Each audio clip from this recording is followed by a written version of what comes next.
Hello everyone and welcome back to Dark Souls 1. This run we're going to be using fists and claws. Now, there's only one claw and three fists in the game, so it makes sense to just throw them in together. And as you can see, fists and claws as the name. Now, we're going to start out with the thief class because it starts out with the armor and shield we're going to be using, along with giving us the master key, which this also frees up our gift slot. So we decided to go with Tiny Being's ring because a little extra health might help. Now we're going to be doing this run a little bit differently from previous ones, with a lot more cuts, just to show the important bits without all the fluff. Let me know if you prefer this, or a more shaved down method, or you prefer the more full experience.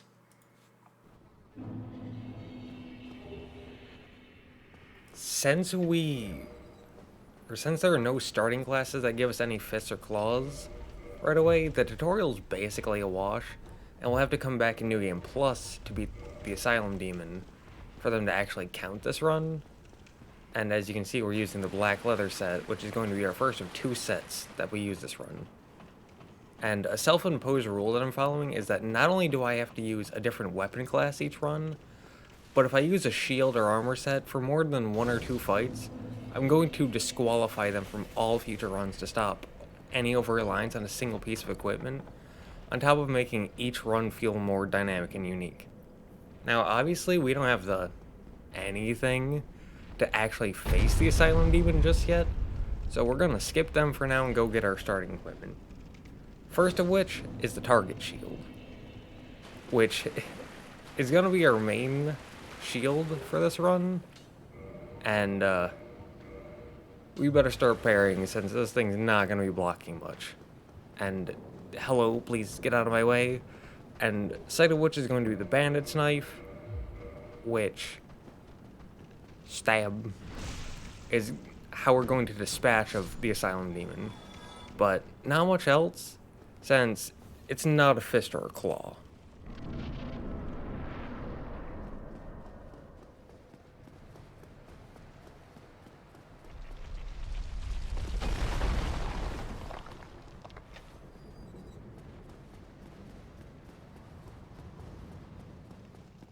Oh, regrettably, I would.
Now, after defeating each boss, I'm going to be showing off the equipment and level that I have and use while beating that boss, which there are probably some that I forget.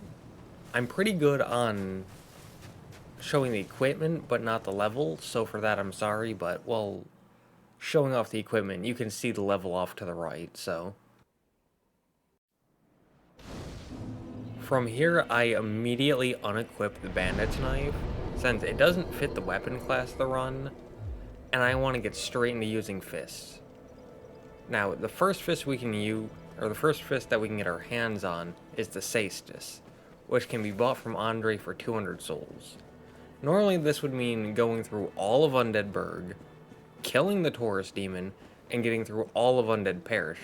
But thanks to the incredible world design of Dark Souls 1, we can use the master key we automatically have by starting as a thief to get instant access to the Valley of Drakes, which connects to the Darkroot Garden, which connects to the Undead Parish where Andre is, which we can then use to buy the Cestus off of him while keeping the Taurus demon alive in New Game.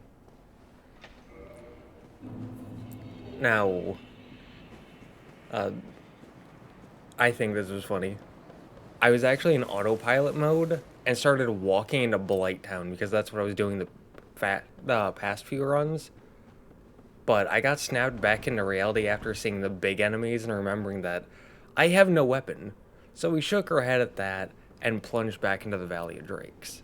Now, a few minutes ago, I mentioned, or I hope I mentioned, that this run was going to have a lot more cuts than my previous runs. But you may have noticed this entire chunk so far has had no cuts.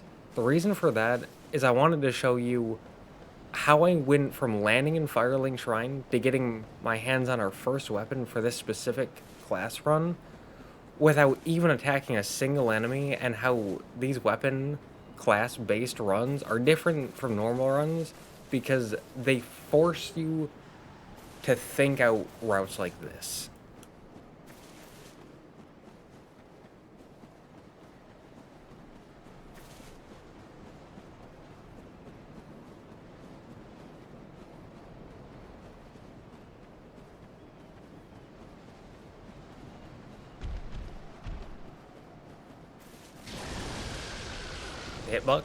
Hitbuck, thank you. Now, I may do great axes and great hammers in New Game Plus because the high stat requirements to even begin using those builds, along with how many bosses need to be killed to get to them. I mean, technically none for the great hammers, but that means throwing yourself to the bottom of Blighttown without a weapon at like level 5, which will pass. Now, along with not having the strength, yeah, we won't have the strength to wield it anyways. Now, taking the shortcut with the Master Key gets us instant access to Darkroot Basin, skipping both the Undead Burg and Undead Parish. And again, while keeping the Taurus Demon alive, until we can get our hands on a fist. Oh, hey, I forgot he exists. But we can run past him without too much issue because the wonky ground messes with our pathing, so he's kind of slow to catch up. Now, up here, there's actually a crystal lizard, but we don't have a weapon to get their goods, like their goodies just yet, so they can exist in peace for now. And we don't have much stamina yet, so this is a lot of running, so thank you for sticking through this absolute marathon. But it'll be worth it to be as true as possible to really calling this a fist run.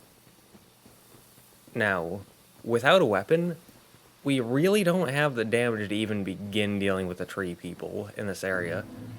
So we're just going to keep running all the way to Andre, and then get a weapon and bonfire there. Now, you may notice the audio cutout. I'm doing that on purpose because NPCs talking along with Andre bonking the sword with his hammer can be a bit much sometimes and make it hard to hear and tends to make me just stop talking. So we're going to be cutting that out for the sake of simplicity. Now here we can get our hands on the Cestus, the first weapon of the run, along with probably our main one for a decent bit. And yeah, Cestus. Now we don't have to worry about skipping or trying to get around any more bosses. And the only one we'll have to kill in New Game Plus is the Asylum Demon, which is true for most of these class-based runs. Now, from here, we're equipping it, and we're just testing out to make sure that, like, we can still light roll with this, because that's very important. And then we're going to upgrade it, which 4, 5, 6, 7 damage for the first upgrade, and then 9, 8, 7, 8 damage for the second upgrade. I'm sorry if the way I do that is a little weird, but that's just how my brain figures it out.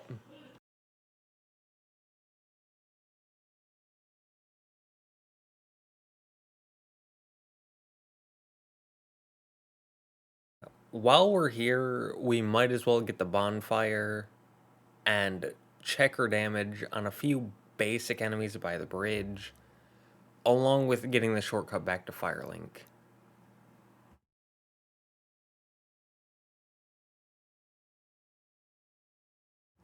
Bringing the audio back since we're out of Andre's noise-making range, and we can start with a backstab. 1. A backstab and a single hit. Not great, but it could be worse. I'll check the normal damage.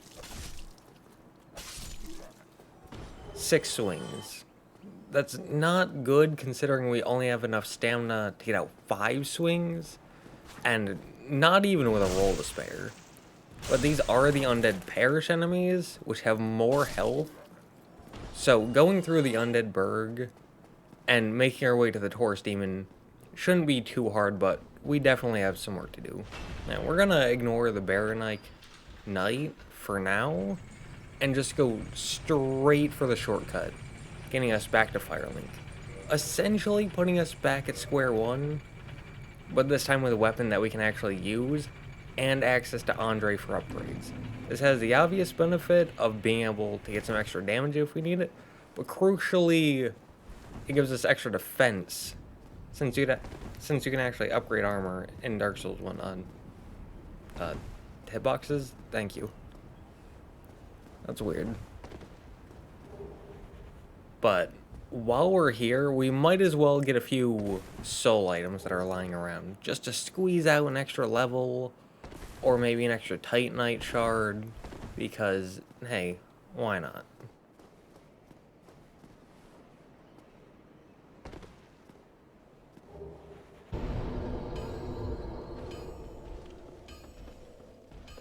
Now, I actually pulled the Baronite Knight way over here, and I decided to show the beginning of him getting here, along with the ending, where we just kill him.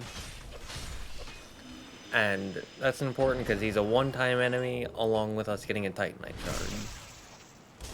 And then decided to show just us getting a handful of extra souls, because they are useful. They're gonna help us quite a bit, along with clearing out the last of this group of enemies and getting ourselves the first bonfire in Undead Burg. Now, this actually wasn't in my plan, like getting the East-West shield, but I didn't have the East-West shield marked for any of my other runs, and I thought, hey, why not?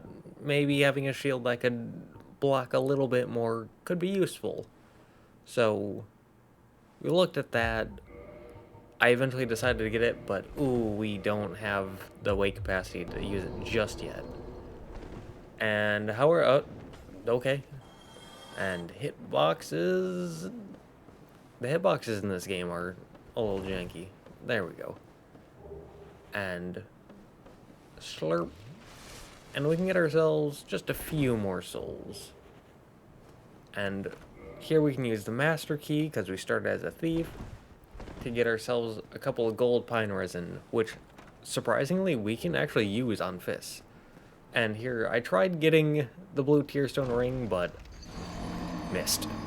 So we went and got it the normal way, by luring this guy away, grabbing it, and then trying to leave and being forced to face the consequences of our own actions.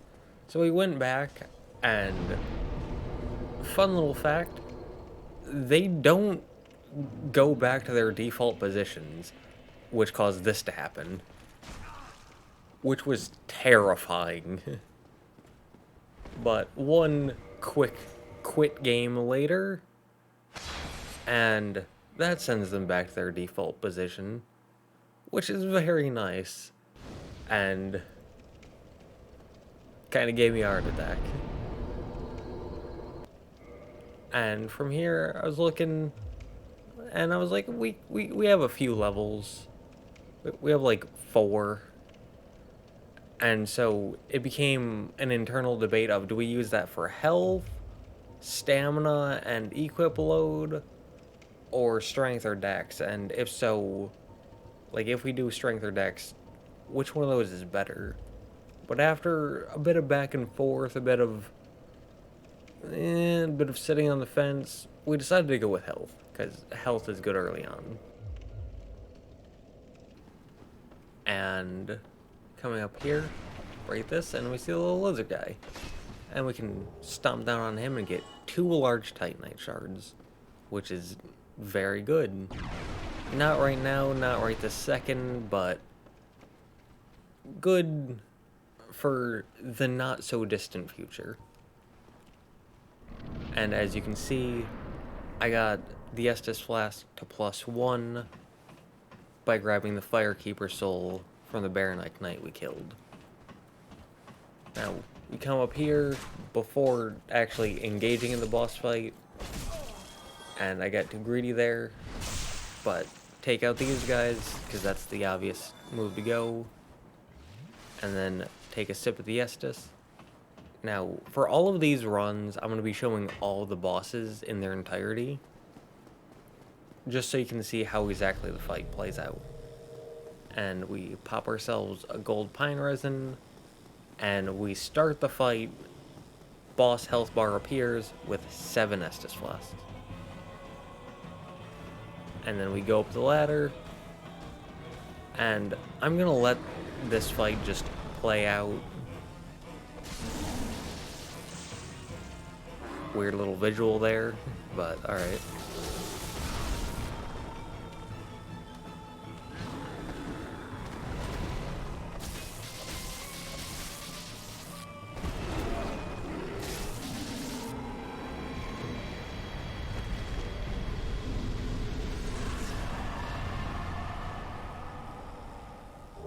One boss down. Offhand, I don't know how many more to go, but 1 less to go. And here you can see the Cestus +4 target shield, and the black leather set along with the tiny being's ring and gold pine resin. And that took basically only 1 Estus Flask. Now here, level 12, 16 vitality, 11 endurance, 9 strength, 15 dex, 10 resistance. Those are really the only stats that matter, so those are the only ones I'm really going to be pointing out. Now, here, once we get to the Undead Parish, we can pull that, we can light the bonfire, and we can laugh at the dragon, because they're too scared to come in here and fight us. However, they're not too scared to throw a body at us, which I burst out laughing when that happened in real time. I don't know why it was so funny to me, but it was. Now, here, we got a couple levels, I believe 3 close to 4, and I was looking, and I was like, in endurance, leaning closer to endurance, so we went there. And then we come down here, take care of this guy, one of the biggest threats in the entire game, and get the basement key to get us access to a lower undead burg. And here, decided to pop some souls, because we're going to be upgrading our Cestus to +5, and also with our newfound endurance, we can equip both shields and still light roll, which is very nice. And we can go purchase the 3 remaining Titanite shards that we need. And then we can go up. And 9, 8, 7, 8. So that's 8 damage increase to our Cestus. But still need the large ember to use those large Titanite shards we got. So here we decide to check out our newfound damage, and 3. Very nice. If you remember, it was originally at 6. So we basically doubled our damage, which is very nice to see. Now, big ups. And we decide here to top ourselves off and to summon Solaire, which apparently you can keep Solaire alive even to the very end of the game, which is going to be one of my goals this run. But we summon Solaire,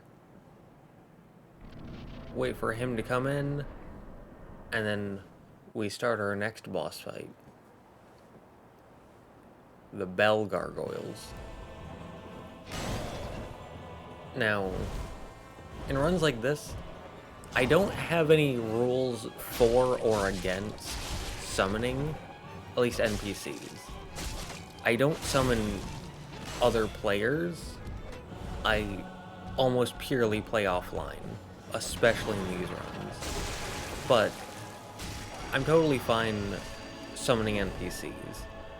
I don't over-rely on them, but sometimes it's nice just to have, like, someone else there. Especially if it's someone that I've never seen before. Because, hey, I like seeing new things. But not too difficult, especially with a +5 weapon. So Bell Gargoyles go down first try, just like the Taurus Demon. And 10k, and as you can see, Cestus +5, target shield, east-west shield, the black leather set, and Tiny Being's ring at level 18 with 19 vitality, 12 endurance, 9 strength, 15 dexterity, and 10 resistance. And then we ring our first Bell of Awakening.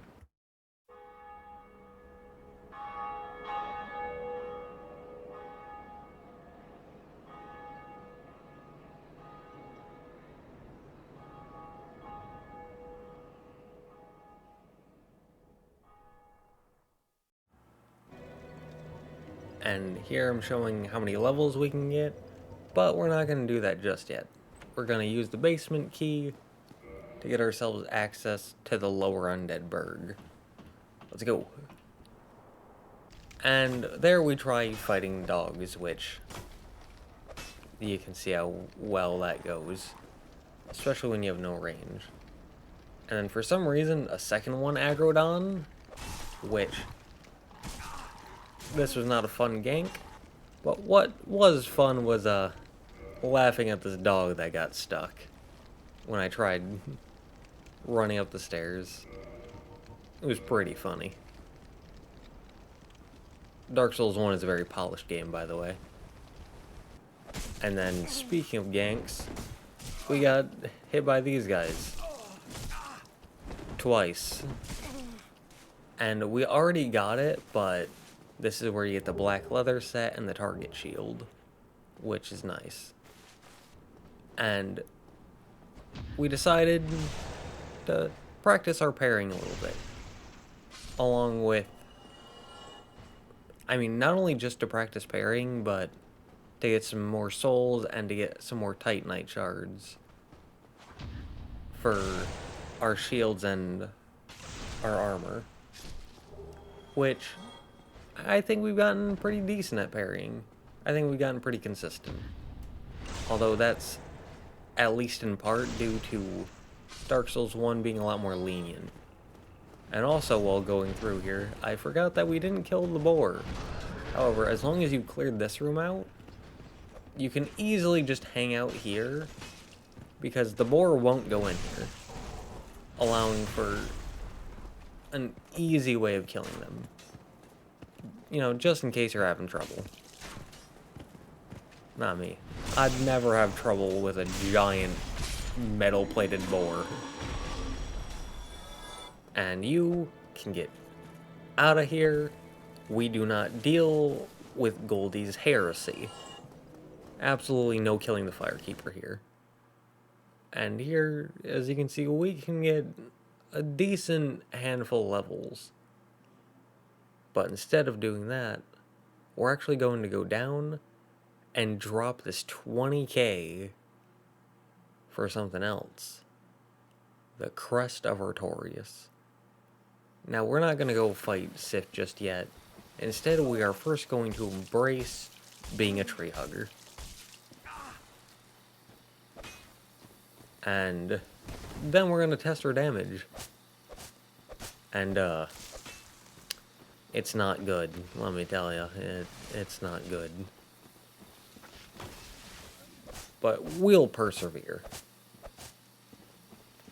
We will not we will not let low damage deter us. We will instead find ways to adapt by using gravity, the hardest boss in Dark Souls, and one of the greatest allies in Dark Souls.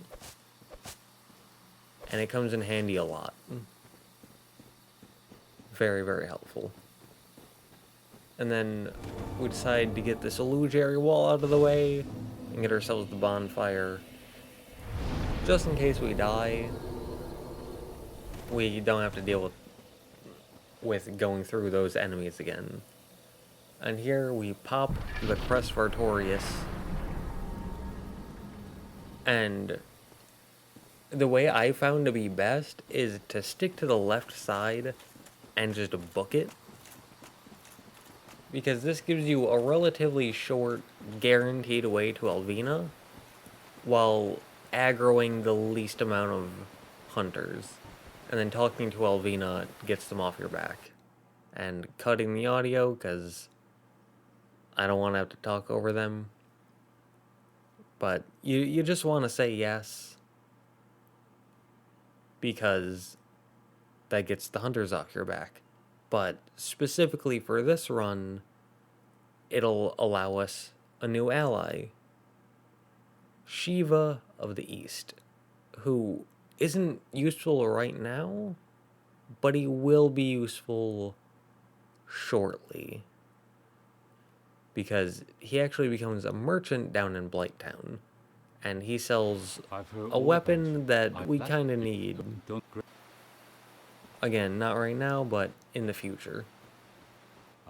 And I want to get all the weapons in the weapon class run that we're doing from now on, so need to do that.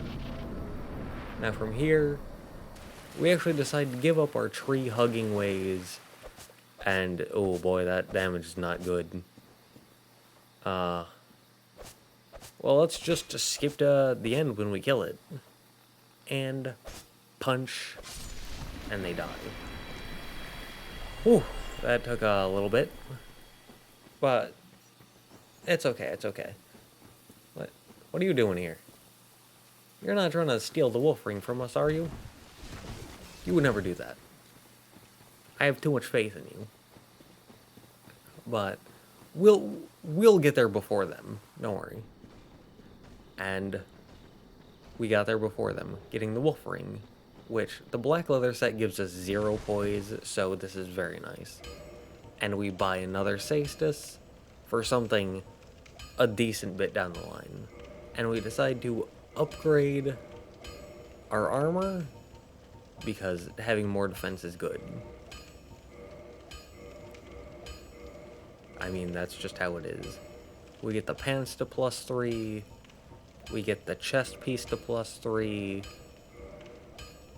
and we get the gloves to +1 with the final Titanite shard we had. And then we come back, pick up the items that Goldie dropped, somehow they grew legs and jumped back up the top of the cliff. And 1, 2, 3, 4, oh boy. 6, 7, 8, 9, 10. Well, that may have taken 10 shots to kill a basic enemy, but we don't care. We're gonna go down anyway. Now, if you remember, it took 9 during the piercing run. Which I thought that was too low, but this is even lower. Now we got toxic, not ideal, and we're probably not going to survive this, but these are one-time enemies. So yes, we died, but we got rid of them. They're never coming back. And we get 1 level, and so we decided to put that into Dex. Take a sip, and we decide to take the plunge facing the Capra Demon. We start out by immediately throwing a firebomb at the ground, which does do a bit of damage to the Capra Demon, but far more importantly, it kills one of the dogs. We come over here to get a sip of Estus, and to separate the Capra Demon from the second dog, allowing us to kill them. Now, I'm just gonna let the rest of this play out. Definitely not my best work, but we got him in the end.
Victory achieved.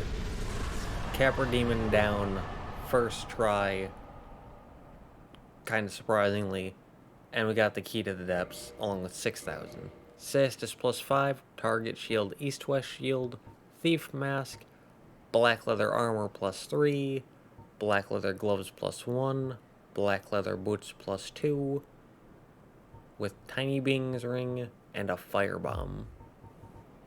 And I believe that took 5 Estus. And Dark Souls 1 is a very polished game, by the way. This is the remastered, too. So, let's go deal with them, shall we?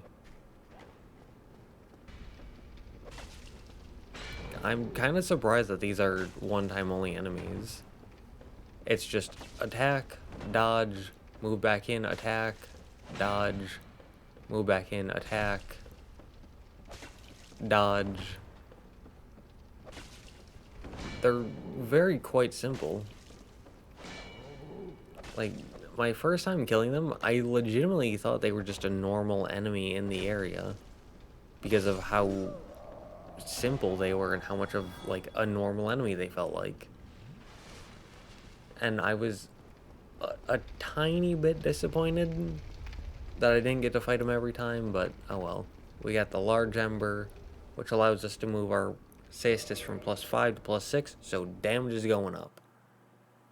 And here you can see we can get 3 levels, and we decided to put it into Dex because that 10 swings to kill a basic enemy was oof.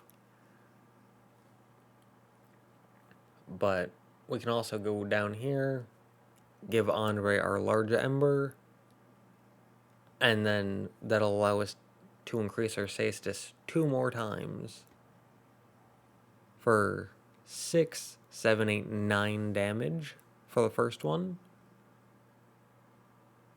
And then we go into reinforcement and go up, and 5, 6, 7, 8. So 8 damage for this one. And that's all we can do for now, but you know, outside of upgrading the gloves once more, because why not? We have the materials. So now let's check the damage after that. 2. Nice. We started off as 6, then to 3, now to 2. So let's check these guys. 3, 4, 5, 6. A lot better than it was going from 10 to 6, but we'll still need to either increase our damage a bit more to bring that threshold down to 5, or get our stamina up a bit. And hitboxes, thank you. Dark Souls 1 is a very polished game, by the way. So lighting this bonfire and then sitting down just so that way if we die we end up back here. Now, my goal here actually wasn't to kill Quelaag. I had 2 goals here. First was to get 5,000 souls for something you'll see.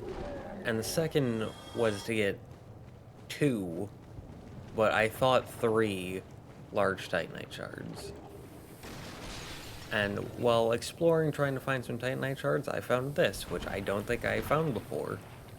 The Pyromancy Poison Mist, which was nice, along with a Tattered Cloth set, which looks very nice. I might weave that into one of my runs, but who knows. Is this a large Titan? Nope, it's a soul. But still, souls are appreciated. Souls are good, they're still helpful. But the quest continues. And a large Titanite shard. Good, good, good. Now, these slugs are also capable of dropping them, so good to kill them for the chance to get one. And while we were here, we decided to visit the Great Hollow, because it has a Chloranthy ring, which is very good. And I typically go here at the end of the game, but early on, typically only have 1 ring slot taken, and I figured, hey, since this is going to be a very close range build, might as well take the plunge, because that extra stamina regen is going to be good with our low stability shields. And here I was just looking at the rings, and I was trying to figure out how much health the tiny being's ring gave, which the answer was roughly 40 HP, so I decided to go with the Chloranthy ring and the Wolf ring, because stamina regen and decent poise I thought was worth more than 40 HP. And so we continued on our hunt for a large Titanite shard, and we pretty quickly found one, which at this point we got two, and we only needed two, but I thought we needed three, so I kept going, which was a mistake on my part, but it ended up working out in the end.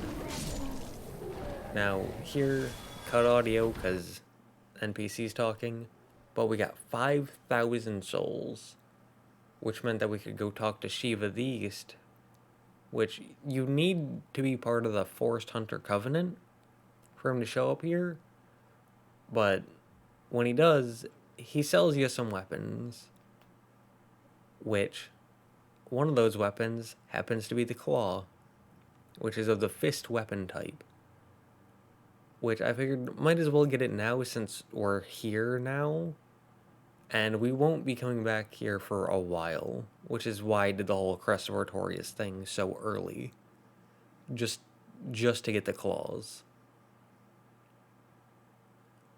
And I mean, those blow darts are scary, but a lot of people hate those enemies. I don't really get it. They're not that bad in my eyes. I mean, they practically kill themselves. And we decided to visit the Great Hollow again to get our health back. And something died for 100. And something else died for 100. What keeps dying? And 400.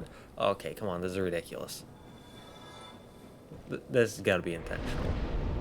And we decided to put one more level into endurance and get ourselves the final Titanite, or large Titanite shard. And we can put one level into endurance, which, you know, is nice. And then we decided to reverse hollowing, which, on the way back up from the bottom of Blighttown, I noticed that my souls from when I died were actually up top, and so I just easily grabbed them. But I sadly wasn't recording that. But, and then here is when I realized that I needed 2 large Titanite shards, not 3, so laughed about that. But 6, 7, 8 damage, so not the biggest increase in damage, but every little bit helps. Especially when you're not doing great. But here we were looking and we went, yeah, sure. We have a Titanite shard, why not go with a Thief Mask +1? And let's set the bonfire before well, now if we die, we'll get sent all the way back to Firelink, so pressure's on. But, they're there. Thankfully, they're booking it straight for us. And I don't see a little, well, I say little, but the giant mosquitoes. But here, I figured this might be good parry practice. Especially for, don't kick me. Especially for when the pressure's on. Which, looks like it's going well. Looks like we might be able to parry under pressure. Or not. Definitely not. Alright, maybe time to go for a safer option. Backstabs don't do as much damage, but they are safer. They are quite easy to get. And that's Mildred down, and luck is up. Nearly 9,000 souls. We get ourselves a humanity, along with 3 more solid humanity, and we get 2 levels, and we decide to put those into endurance, because, hey, hopefully that'll give us the extra swing we need. And we decided to throw on Poison Mist. Probably not going to use it, but no reason not to. So. And then here we can check, and 1, 2, 3, 4, 5, 6. We have just barely enough stamina with the new endurance to actually get 6 swings off. That's very cool, but went back to sit down because I took damage and don't want to take unnecessary damage. But our damage is not very good, so we decided to summon Mildred. We popped Nestus because killing Mildred as an invader got us an extra 2, so that now puts us at 11. And just like Capra Demon, this definitely was not my best work, but I'll let it play out.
Victory achieved.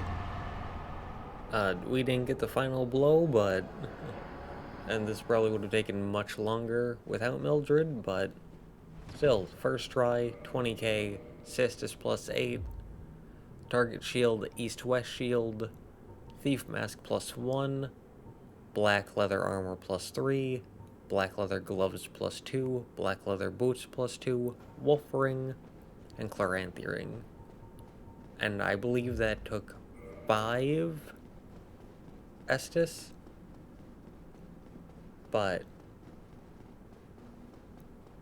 again, like I said, not my best work, but we beat him first try.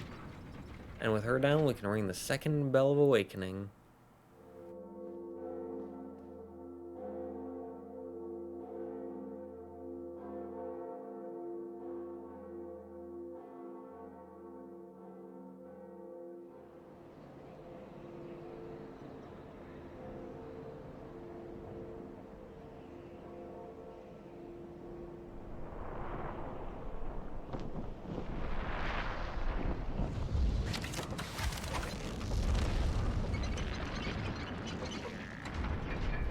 Ringing both bells opens the gates to Sen's fortress, and while that is nice, our chosen undead has a few more things to do before heading there. And the first of those is to actually get a good bonfire. So, just a real quick little run down, go through the illusory wall, pretend like we're going to be the new servant, wait for them to army crawl their way out of our way, and rest. Which is nice.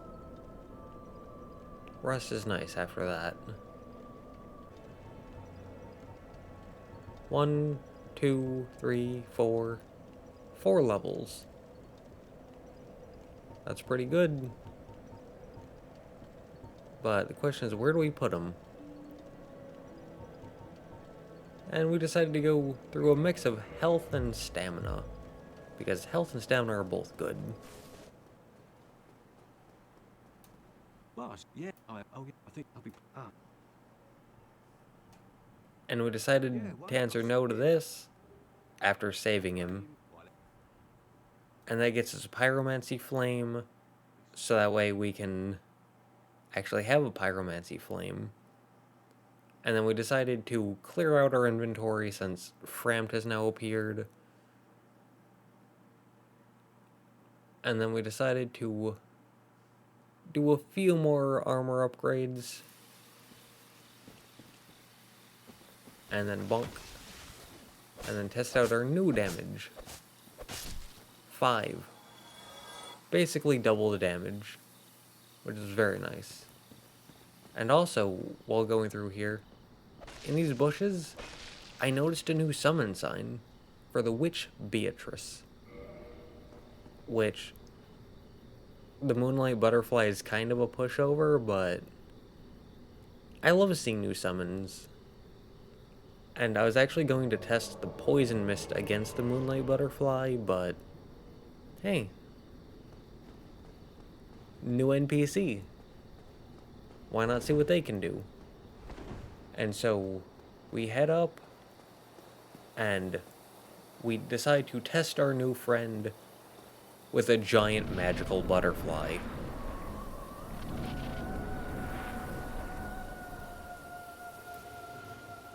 There they are. Hello. So I actually decided to try using... I tried using Poison Mist. Didn't really work out. But, oh my god, that damage. I was actually so stunned by the damage they were doing every single shot that I was staring at the boss's health bar and just kind of took that shot to the face. Because I was just so baffled. And also, the Moonlight Butterfly is a bomb, apparently. I didn't know that. But... probably my worst work yet, but...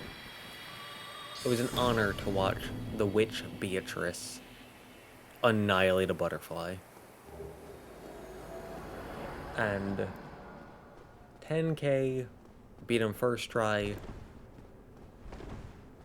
Didn't even show my equipment because I didn't do anything. And with that, our chosen undead's journey, at least for today, has basically come to an end. We've grasped ourselves the divine ember, and while walking down, we've reminisced about what we've done. We killed a bunch of bosses, rang 2 bells of awakening, and opened the gates to Sense Fortress. And with that, I will see you in the next one.